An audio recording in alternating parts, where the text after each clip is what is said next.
Assalamualaikum warahmatullahi wabarakatuh.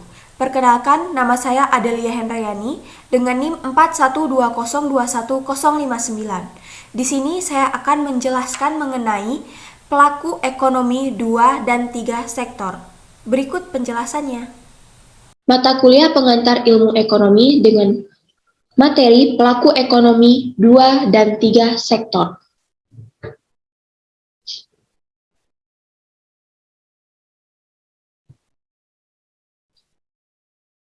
Kita masuk ke perekonomian 2 sektor. Perekonomian 2 sektor disebut juga perekonomian sederhana atau perekonomian tertutup, karena hanya terdiri atas 2 pelaku, yaitu rumah tangga konsumsi atau RTK dan rumah tangga produksi atau RTP. Berikut diagram perekonomian 2 sektor.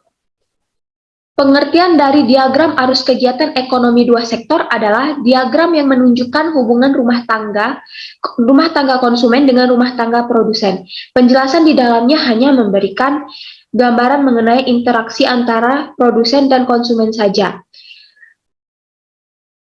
Mengapa perekonomian 2 sektor disebut sebagai perekonomian sederhana atau tertutup? Karena perekonomian 2 sektor tidak memasukkan pihak lain seperti pemerintah dan juga masyarakat luar negeri. Pada diagram ini, ada 2 interaksi yang dilakukan oleh rumah tangga konsumen dengan rumah tangga produsen. Konsumen akan memberikan faktor produksi kepada produsen, lalu mereka akan menerima imbalan berupa uang. Penghasilan yang berupa uang tersebut akan digunakan untuk membeli barang dan jasa hasil buatan rumah tangga produsen. Rumah tangga konsumen akan bekerja sebagai rumah tangga produsen atau dengan istilah lain menyerahkan faktor produksi. Mereka yang berperan sebagai pekerja akan memperoleh gaji. Jika sebagai pemilik akan mendapatkan laba. Masyarakat juga bisa mendapatkan uang dengan cara menyewa tanah mereka atau meminjamkan modalnya. Mereka yang memiliki tanah atau bangunan bisa menyewakan ke perusahaan atau rumah tangga produsen sehingga memperoleh uang sewa. Bagi yang memiliki uang atau modal juga bisa meminjamkan pada pihak produsen. Penghasilan berupa bunga akan diperoleh jika memberikan modal pada pihak perusahaan. Pembelian barang dan jasa oleh konsumen dilakukan di pasar output atau pasar pada umumnya. Produsen mendapatkan tenaga kerja, pekerja, modal, serta tanah atau bangunan dari pasar faktor produksi. Pada langkah berikutnya, rumah tangga produsen akan membayar berupa gaji, bunga, uang sewa, serta laba faktor produksi yang dipakainya. Perekonomian 3 sektor. Perekonomian 3 sektor terdiri atas rumah tangga konsumen, rumah tangga produsen, dan pemerintah. Pada diagram arus kegiatan ekonomi 3 sektor, pemerintah memiliki peran penting dalam kegiatan perekonomian di suatu negara. Pemerintah ada hubungan dengan rumah tangga konsumen, rumah tangga produsen, pasar output, dan juga pasar faktor produksi. Nah, hubungan antara pemerintah dengan konsumen diantaranya adalah pembayaran, pemberian subsidi, dan jasa.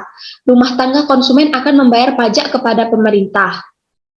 Pihak pemerintah akan memberikan subsidi untuk masyarakat yang tidak mampu, layanan pendidikan, kesehatan, keamanan hukum, dan lain sebagainya. Pemerintah juga mendapatkan pajak dari rumah tangga produsen atau perusahaan. Pihak perusahaan akan mendapatkan subsidi dari pemerintah serta berbagai layanan lainnya. Pemerintah akan memberikan berbagai layanan untuk mendorong perkembangan perusahaan seperti membangun fasilitas umum sekitar daerah industri dan lain sebagainya. Pasar output atau secara umum akan sangat pasar secara umum akan sangat dibutuhkan oleh pihak pemerintah. Berbagai barang dan jasa yang dibutuhkan dalam menjalankan fungsi pemerintahan bisa dibeli di sana. Pemerintah akan membayar untuk mendapatkan berbagai barang seperti mobil, printer, serta kertas untuk digunakan di kantor-kantor. Pihak pemerintah juga membutuhkan faktor produksi untuk menjalankan tugasnya. Pemerintah banyak sekali membutuhkan pekerja untuk dijadikan guru, pegawai, dokter, polisi, dan tentara. Imbal jasa yang akan diberikan oleh pemerintah biasanya berupa gaji bulanan, dan uang pensiun. Nah, peran pemerintah dalam kegiatan ekonomi didasari oleh motif mencari keuntungan sekaligus memenuhi kepentingan umum. Itulah tadi penjelasan dari saya mengenai pelaku ekonomi 2 dan 3 sektor.